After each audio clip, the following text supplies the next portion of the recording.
We're back, and we're continuing our conversation with one of my favorite people, a specialist on so many matters of national security relating to various violent ideologies and what they seek to do in our country. When we talk about protecting our country, turning to Robert Spencer for his counsel is always a good idea.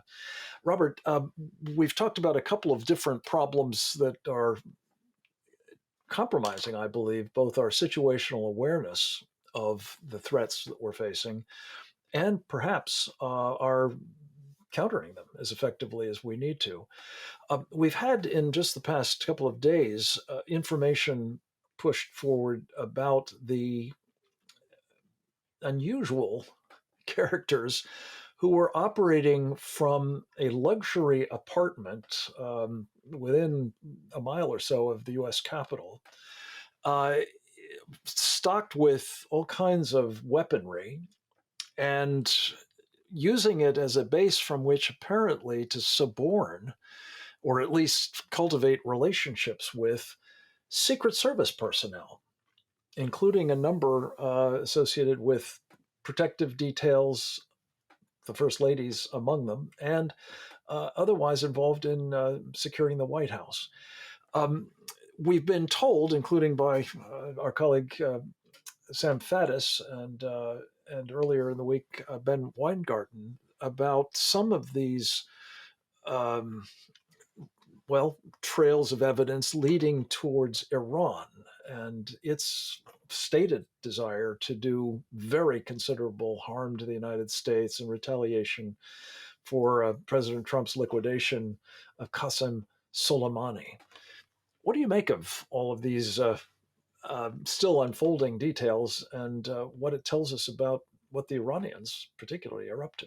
Well, one or both of these men is Iranian. Aryan Tahirzadeh is certainly Iranian, and the other one, Haider Ali, may be. But in any case, it does seem to be a plot that is designed to, as you said, avenge the Soleimani killing. The Iranians have repeatedly vowed that they would avenge the Soleimani killing. And it does seem as if they're now sending individual operatives over to the United States to do this. Remember the strange case just recently in Las Vegas, I believe it was, where a young woman lured a military man to her hotel room and then stabbed him in the neck. And it turns out she's an Iranian and said she did it to avenge Soleimani. And so it's a very strange thing that the IRGC, the Islamic Revolutionary Guards Corps, would be operating in this way. On the other hand, it may be that they've made a decision that individual action is less traceable to them and to the Iranian mullahs themselves than would be some larger scale attack. Hmm. Sam mentioned something that I was unaware of, but this fellow Haidar Ali, who he said he thought might be Pakistani or perhaps Bengali, but nonetheless had made a number of trips. I was going to say pilgrimages, but trips at the very least to Mashhad, a city in Iran where, as I'm sure you know, the Iranian Revolutionary Guard Corps' Qums um, brigade has been training foreign nationals, including Pakistanis, for jihadist acts of terror. Would this surprise you that there may be that explicit connection, including, stamped in his passport that he was making trips to that city? It's extremely careless that they would allow the passport stamps because remember that in the run up to 9/11, the Hezbollah operative Imad Mughniyeh helped the 9/11 hijackers get into Iran and then from Iran into Afghanistan for training and then back out into the United States without any passport stamps at all. And so it seems like kind of a basic rookie mistake that they would do that in this case. On the other hand, maybe it was a certain kind of calling card that revenge for Soleimani is in the offing and it isn't over yet. Yeah. And that's what's of great concern, of course, is that we have no idea how many more of these operatives may be around. What if, as Sam said, these guys were doing was casing the White House or casing opportunities for striking certain prominent American officials, including some previously in government, like Secretary of State Mike Pompeo apparently has been targeted by the Iranians. Let me just wrap this particular topic up with the question to you, Robert. What are we to make of the fact that as we are importuning the Iranian regime to do a deal uh, by which we would take the Revolutionary Guard Corps off the terrorism list, we would send them billions of dollars, we would end the sanctions regime, that they're nonetheless trying, evidently, to kill prominent Americans in our country. Does that surprise you, or should it surprise any of us? It ought to be absolutely shocking and out of the question, but with this crew in power in Washington, unfortunately, we have such hatred of Trump and such a determination to repudiate him. I think that's what all of this comes down to.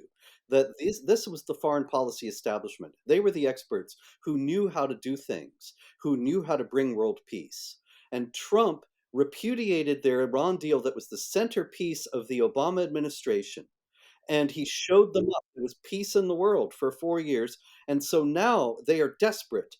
Back in power, they are desperate to repudiate Trump and to restore the Iran deal and vindicate Obama as a result, as well as Biden.